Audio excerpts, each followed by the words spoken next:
أعوذ بالله من الشيطان الرجيم. بسم الله الرحمن الرحيم. تبارك الذي بيده الملك وهو على كل شيء قدير، الذي خلق الموت والحياة ليبلوكم أيكم أحسن عملا وهو العزيز الغفور، الذي خلق 7 سماوات طباقا ما ترى في خلق الرحمن من تفاوت فارجع البصر هل ترى من فطور، ثم ارجع البصر كرتين ينقلب إليك البصر خاسئا وهو حسير، ولقد زينا السماء الدنيا بمصابيح وجعلناها رجوما للشياطين وأعتدنا لهم عذاب السعير،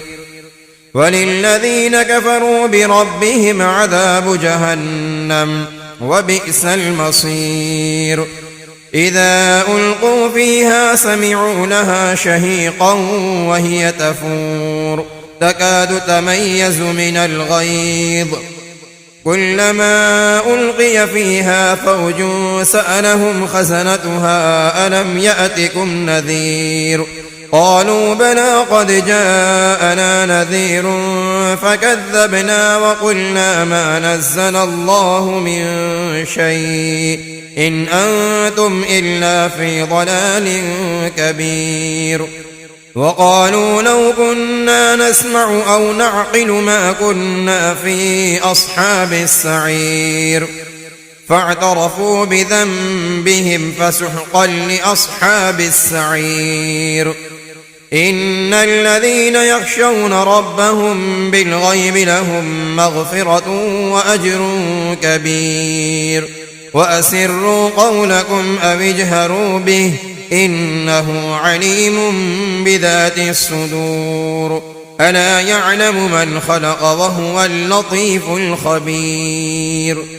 هو الذي جعل لكم الأرض ذلولا فامشوا في مناكبها وكلوا من رزقه وإليه النشور، أأمنتم من في السماء أن يخسف بكم الأرض فإذا هي تمور، أم أمنتم من في السماء أن يرسل عليكم حاصبا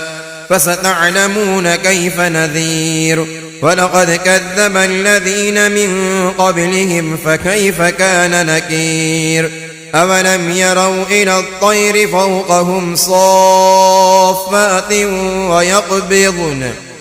ما يمسكهن إلا الرحمن إنه بكل شيء بصير.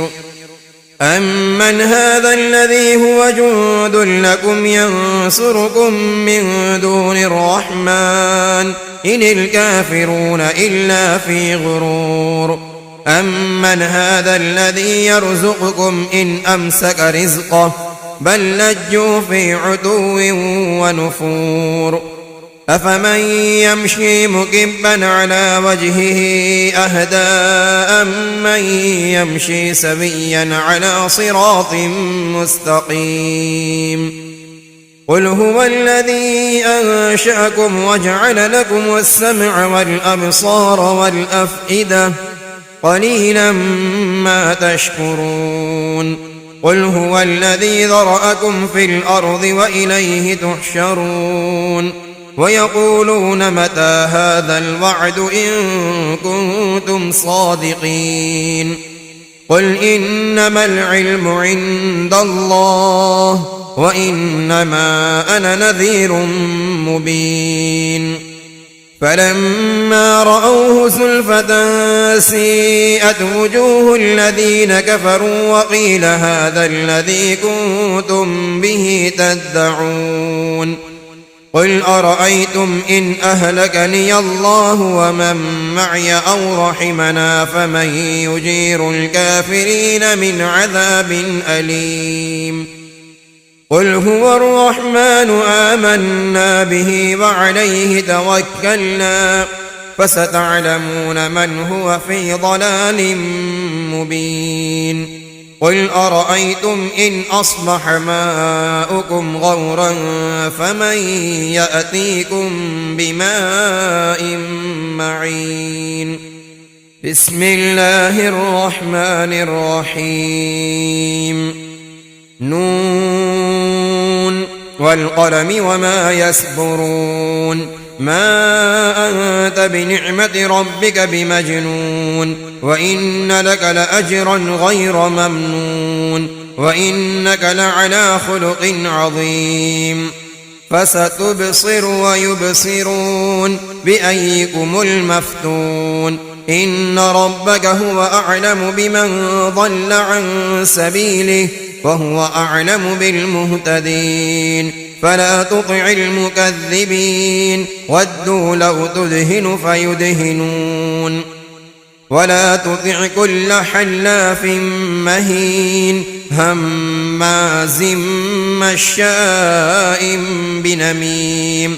مناع للخير معتد أثيم عتل بعد ذلك زنيم أن كان ذا مال وبنين.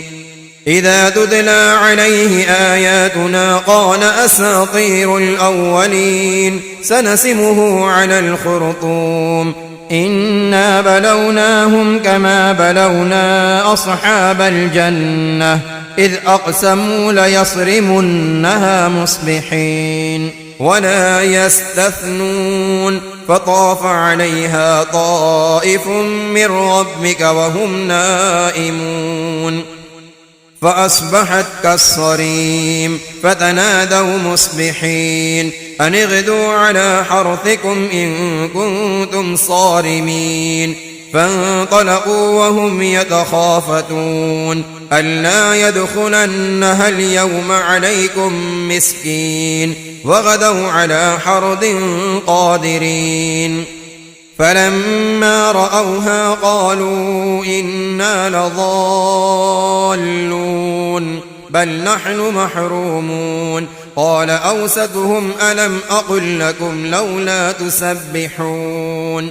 قالوا سبحان ربنا إنا كنا ظالمين. فأقبل بعضهم على بعض يتلاومون قالوا يا ويلنا إنا كنا طاغين عسى ربنا أن يبدلنا خيرا منها إنا إلى ربنا راغبون.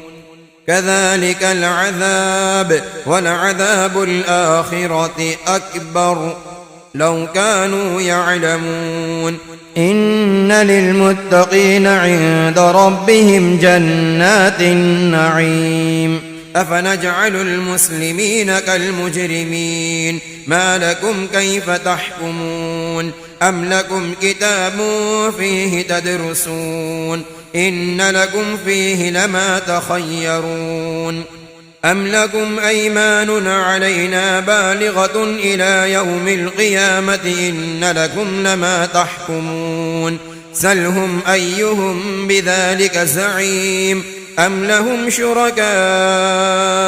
فليأتوا بشركائهم إن كانوا صادقين. يوم يكشف عن ساق ويدعون إلى السجود فلا يستطيعون خاشعة أبصارهم ترهقهم ذلة وقد كانوا يدعون إلى السجود وهم سالمون. فذرني ومن يكذب بهذا الحديث سنستدرجهم من حيث لا يعلمون وأملي لهم إن كيدي متين. أم تسألهم أجرا فهم من مغرم مثقلون أم عندهم الغيب فهم يكتبون.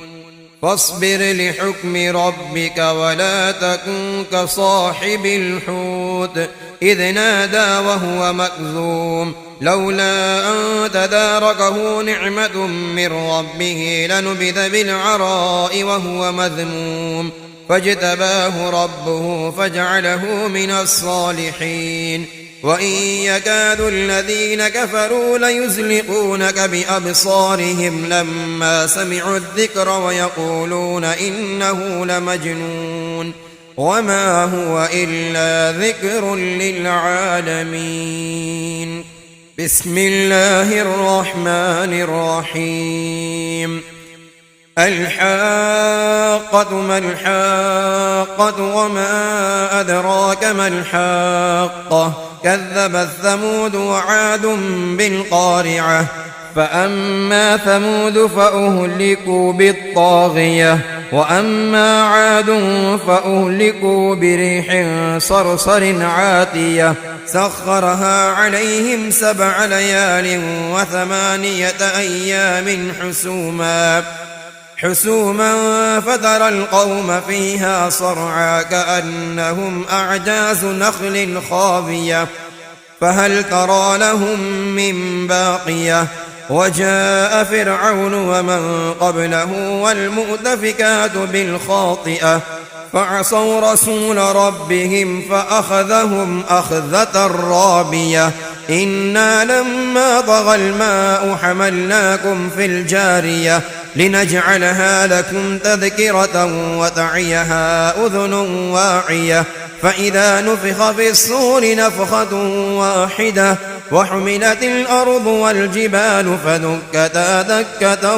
واحدة فيومئذ وقعت الواقعة وانشقت السماء فهي يومئذ واهية والملك على أرجائها ويحمل عرش ربك فوقهم يومئذ 8 يومئذ تعرضون لا تخفى منكم خافية فأما من أوتي كتابه بيمينه فيقول هاؤم اقرءوا كتابيه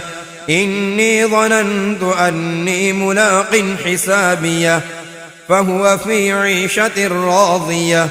في جنة عالية قطوفها دانية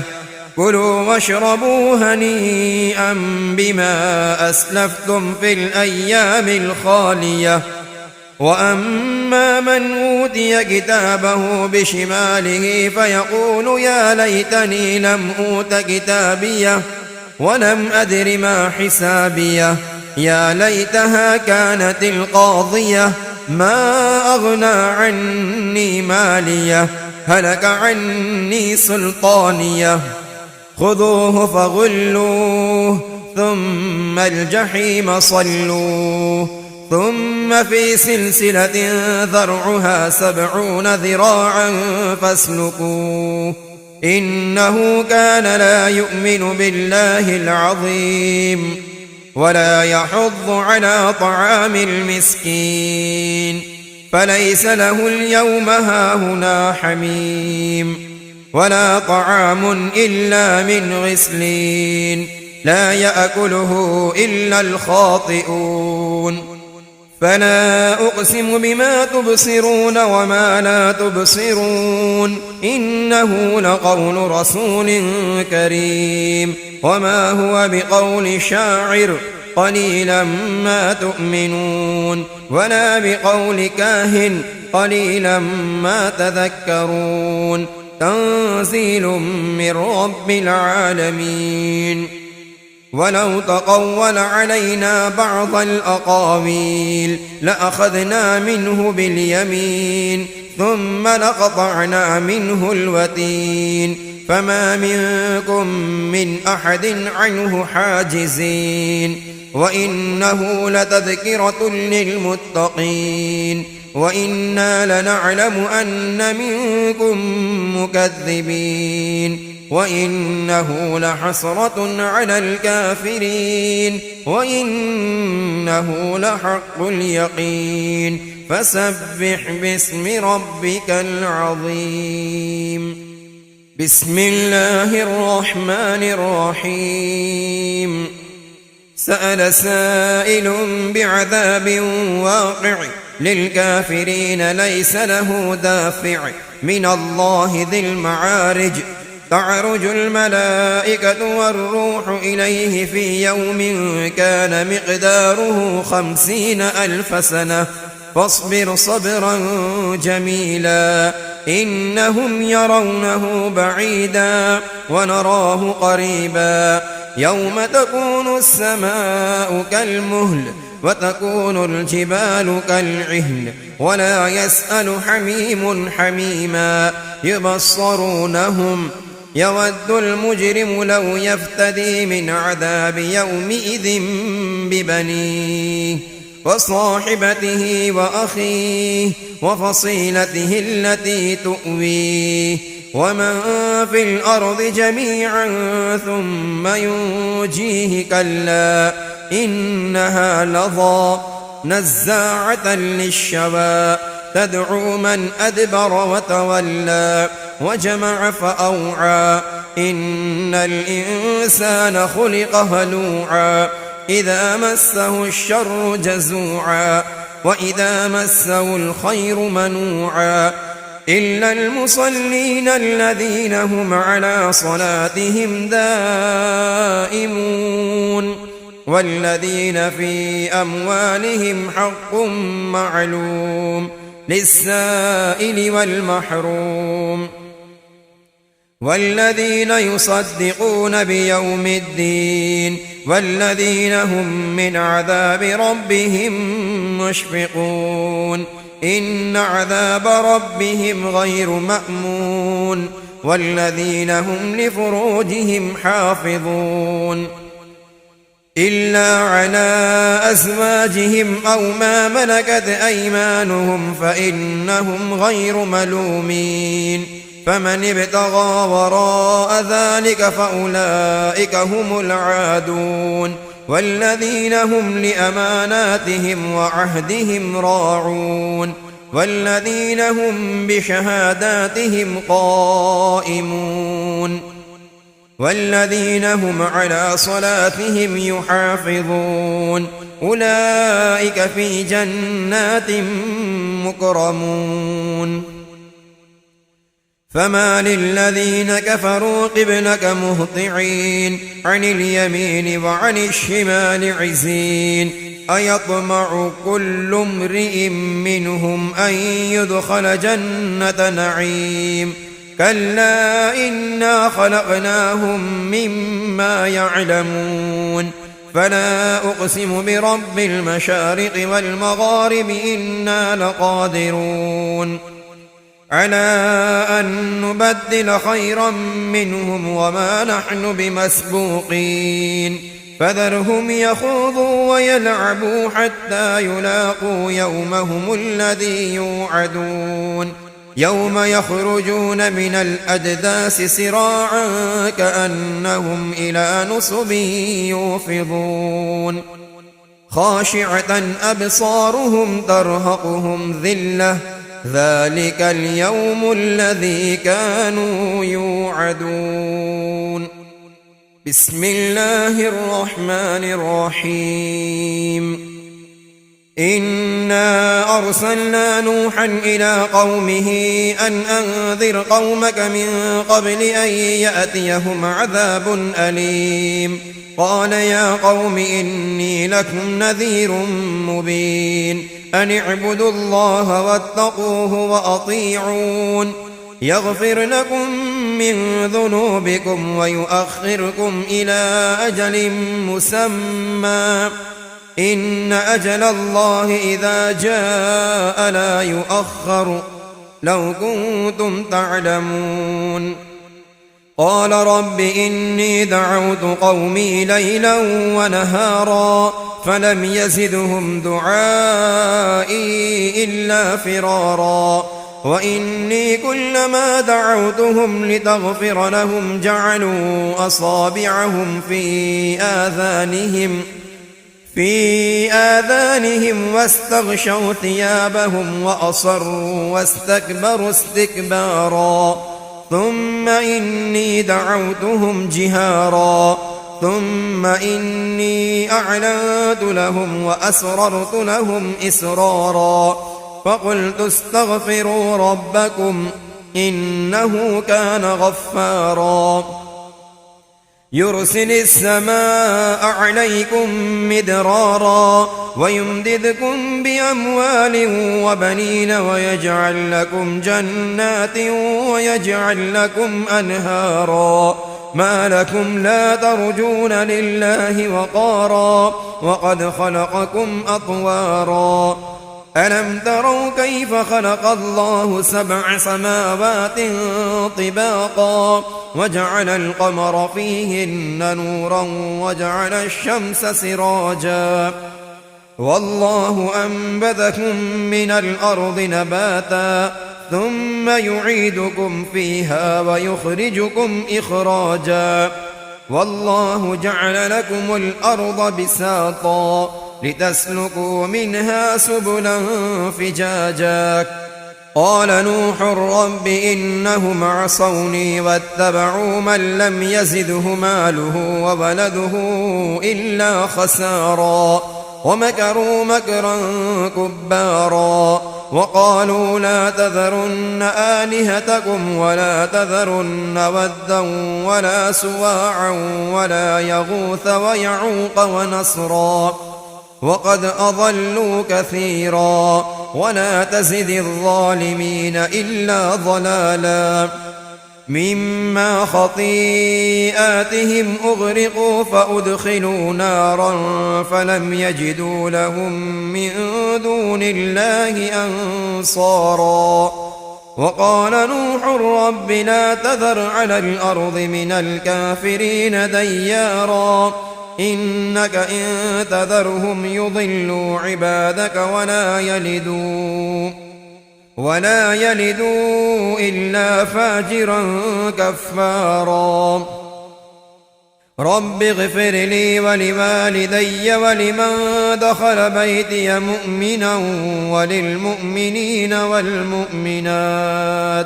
ولا تزد الظالمين إلا تبارا بسم الله الرحمن الرحيم قل أوحي إلي أنه استمع نفر من الجن فقالوا إنا سمعنا قرآنا عجبا يهدي إلى الرشد فآمنا به ولن نشرك بربنا أحدا وأنه تعالى جد ربنا ما اتخذ صاحبة ولا ولدا وأنه كان يقول سفيهنا على الله شططا وأنا ظننا أن لن تقول الإنس والجن على الله كذبا وأنه كان رجال من الإنس يعوذون برجال من الجن فزادوهم رهقا وأنهم ظنوا كما ظننتم أن لن يبعث الله أحدا وأنا لمسنا السماء فوجدناها ملئت حرسا شديدا وشهبا وأنا كنا نقعد منها مقاعد للسمع فمن يستمع الآن يجد له شهابا رصدا وأنا لا ندري أشر أريد بمن في الأرض أم أراد بهم ربهم رشدا وأنا منا الصالحون ومنا دون ذلك كنا طرائق قددا وأنا ظننا أن لن نعجز الله في الأرض ولن نعجزه هربا وأنا لما سمعنا الهدى آمنا به فمن يؤمن بربه فلا يخاف بخسا ولا رهقا وأنا منا المسلمون ومنا القاسطون فمن أسلم فأولئك تحروا رشدا وأما القاسطون فكانوا لجهنم حطبا وأن لو استقاموا على الطريقة لأسقيناهم ماء غدقا لنفتنهم فيه ومن يعرض عن ذكر ربه يسلكه عذابا صعدا وأن المساجد لله فلا تدعوا مع الله أحدا وأنه لما قام عبد الله يدعوه كادوا يكونون عليه لبدا قل إنما أدعو ربي ولا أشرك به أحدا قل إني لا أملك لكم ضرا ولا رشدا قل إني لن يجيرني من الله أحد ولن أجد من دونه ملتحدا إلا بلاغا من الله ورسالاته ومن يعص الله ورسوله فإن له نار جهنم خالدين فيها أبدا حتى إذا رأوا ما يوعدون فسيعلمون من أضعف ناصرا وأقل عددا قل إن أدري أقريب ما توعدون أم يجعل له ربي أمدا عالم الغيب فلا يظهر على غيبه أحدا إلا من ارتضى من رسول فإنه يسلك من بين يديه ومن خلفه رصدا ليعلم أن قد أبلغوا رسالات ربهم وأحاط بما لديهم وأحصى كل شيء عددا بسم الله الرحمن الرحيم يا أيها المزمل قم الليل إلا قليلا نصفه أو انقص منه قليلا أو زد عليه ورتل القرآن ترتيلا إنا سنلقي عليك قولا ثقيلا إن ناشية الليل هي أشد وطئا وأقوم قيلا إن لك في النهار سبحا طويلا واذكر اسم ربك وتبتل إليه تبتيلا رب المشرق والمغرب لا إله إلا هو فاتخذه وكيلا واصبر على ما يقولون واهجرهم هجرا جميلا وذرني والمكذبين أولي النعمة ومهلهم قليلا إن لدينا أنكالا وجحيما وطعاما ذا غصة وعذابا أليما يوم ترجف الأرض والجبال وكانت الجبال كثيبا مهيلا إنا أرسلنا إليكم رسولا شاهدا عليكم كما أرسلنا إلى فرعون رسولا فعصى فرعون الرسول فأخذناه أخذا وبيلا فكيف تتقون إن كفرتم يوما يجعل الولدان شيبا السماء منفطر به كان وعده مفعولا إن هذه تذكرة فمن شاء اتخذ إلى ربه سبيلا إن ربك يعلم أنك تقوم أدنى من ثلثي الليل ونصفه وثلثه وطائفة من الذين معك والله يقدر الليل والنهار علم أن لن تحصوه فتاب عليكم فاقرؤوا ما تيسر من القرآن علم أن سيكون منكم مرضى وآخرون يضربون في الأرض يبتغون من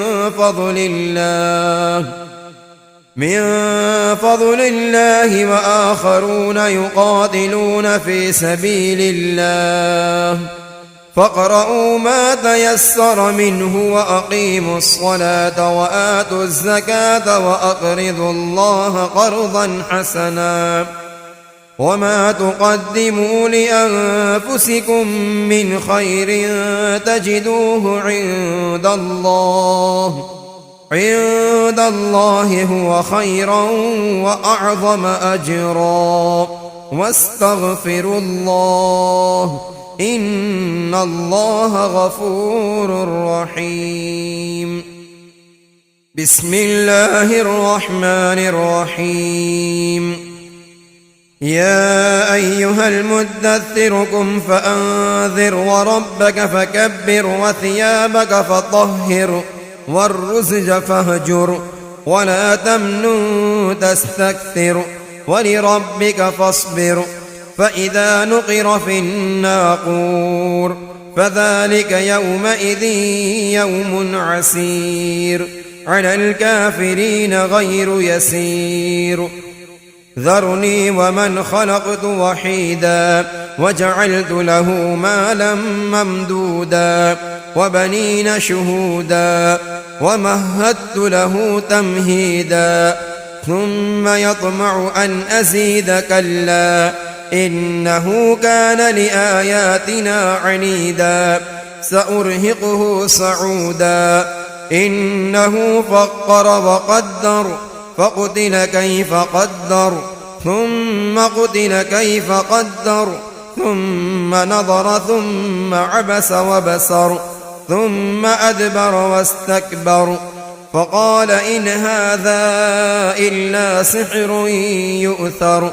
إن هذا إلا قول البشر سأصليه سقر وما أدراك ما سقر لا تبقي ولا تذر لواحة للبشر عليها 19 وما جعلنا أصحاب النار إلا ملائكة وما جعلنا عدتهم إلا فتنة للذين كفروا ليستيقن الذين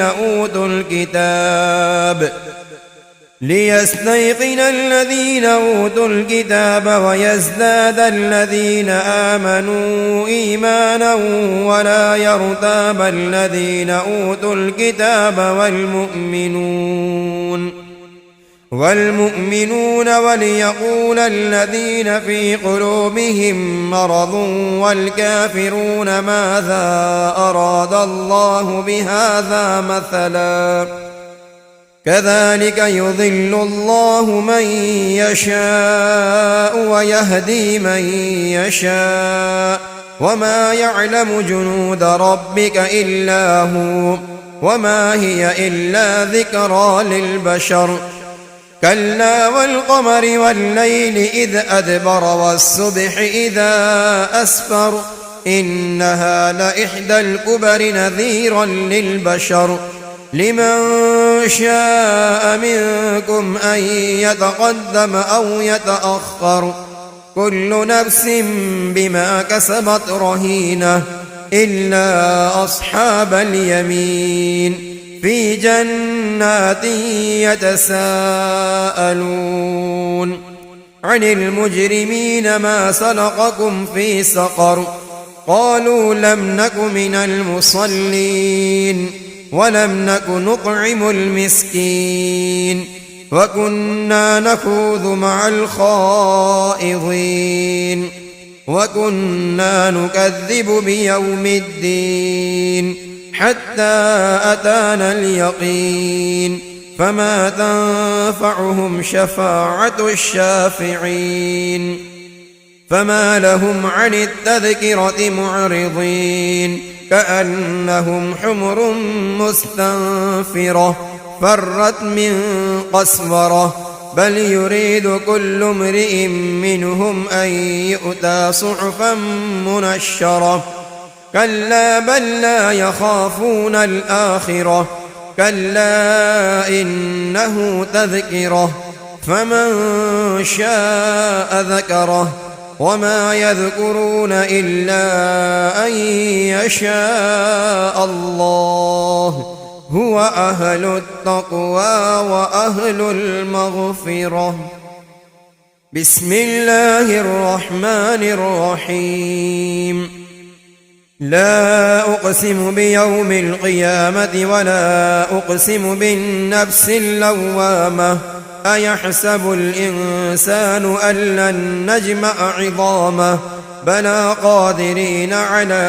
أن نسوي بنانه بل يريد الإنسان ليفجر أمامه يسأل أيان يوم القيامة فإذا برق البصر وخسف القمر وجمع الشمس والقمر يقول الإنسان يومئذ أين المفر كلا لا وزر إلى ربك يومئذ المستقر ينبأ الإنسان يومئذ بما قدم وأخر بل الإنسان على نفسه بصيرة ولو ألقى معاذيره لا تحرك به لسانك لتعجل به إن علينا جمعه وقرآنه فإذا قرأناه فاتبع قرآنه ثم إن علينا بيانه كلا بل تحبون العاجلة وتذرون الآخرة وجوه يومئذ ناظرة إلى ربها ناظرة ووجوه يومئذ باسرة تظن أن يفعل بها فاقرة كلا إذا بلغت التراقي وقيل من راق وظن أنه الفراق والتفت الساق بالساق إلى ربك يومئذ المساق فلا صدق ولا صلى ولكن كذب وتولى ثم ذهب إلى أهله يتمطى أولى لك فأولى ثم أولى لك فأولى أيحسب الإنسان أن يترك سدى ألم يك نطفة من مني يمنى ثم كان علقة فخلق فسوى فجعل منه الزوجين الذكر والأنثى أليس ذلك بقادر على أن يحيي الموتى بسم الله الرحمن الرحيم هل أتى على الإنسان حين من الدهر لم يكن شيئا مذكورا إنا خلقنا الإنسان من نطفة أمشاج نبتليه فجعلناه سميعا بصيرا إنا هديناه السبيل إما شاكرا وإما كفورا إنا أعتدنا للكافرين سلاسل وأغلالا وسعيرا إن الأبرار يشربون من كأس كان مزاجها كافورا عينا يشرب بها عباد الله يفجرونها تفجيرا يوفون بالنذر ويخافون يوما كان شره مستطيرا ويطعمون الطعام على حبه مسكينا ويتيما وأسيرا إنما نطعمكم لوجه الله لا نريد منكم جزاء ولا شكورا إنا نخاف من ربنا يوما عبوسا قمطريرا فوقاهم الله شر ذلك اليوم ولقاهم نضرة وسرورا وجزاهم بما صبروا جنة وحريرا متكئين فيها على الأرائك لا يرون فيها شمسا ولا زمهريرا ودانية عليهم ظلالها وذللت قطوفها تذليلا ويطاف عليهم بآنية من فضة وأكواب كانت قوارير من فضة قدروها تقديرا ويسقون فيها كأسا كان مزاجها زنجبيلا عينا فيها تسمى سلسبيلا ويطوف عليهم ولدان مخلدون إذا رأيتهم حسبتهم لؤلؤا منثورا وإذا رأيت ثم رأيت نعيما وملكا كبيرا عاليهم ثياب سندس خضر واستبرق وحلوا أسابر من فضة وسقاهم ربهم شرابا طهورا إن هذا كان لكم جزاء وكان سعيكم مشكورا إنا نحن نزلنا عليك القرآن تنزيلا فاصبر لحكم ربك ولا تطع منهم آثما أو كفورا واذكر اسم ربك بكرة وأصيلا ومن الليل فاسجد له وسبحه ليلا طويلا إن هؤلاء يحبون العاجلة ويذرون وراءهم يوما ثقيلا نحن خلقناهم وشددنا أسرهم وإذا شئنا بدلنا أمثالهم تبديلا إن هذه تذكرة فمن شاء اتخذ إلى ربه سبيلا وما تشاءون إلا أن يشاء الله إن الله كان عليما حكيما يدخل من يشاء في رحمته والظالمين أعد لهم عذابا أليما بسم الله الرحمن الرحيم والمرسلات عرفا فالعاصفات عصفا والناشرات نشرا فالفارقات فرقا فالملقيات ذكرا عذرا أو نذرا إنما توعدون لواقع فإذا النجوم طمست وإذا السماء فرجت وإذا الجبال نسفت وإذا الرسل أقتت لأي يوم أجلت ليوم الفصل وما أدراك ما يوم الفصل ويل يومئذ للمكذبين ألم نهلك الأولين ثم نتبعهم الآخرين كذلك نفعل بالمجرمين ويل يومئذ للمكذبين ألم نخلقكم من ماء مهين فجعلناه في قرار مكين إلى قدر معلوم فقدرنا فنعم القادرون ويل يومئذ للمكذبين ألم نجعل الأرض كفاتا أحياء وأمواتا وجعلنا فيها رواسي شامخات وأسقيناكم ماء فراتا ويل يومئذ للمكذبين انطلقوا إلى ما كنتم به تكذبون انطلقوا إلى ظل ذي 3 شعب لا ظليل ولا يغني من اللهب إنها ترمي بشرر كالقصر كأنه جمالة صفر ويل يومئذ للمكذبين هذا يوم لا ينطقون ولا يؤذن لهم فيعتذرون ويل يومئذ للمكذبين هذا يوم الفصل جمعناكم والأولين فإن كان لكم كيد فكيدون ويل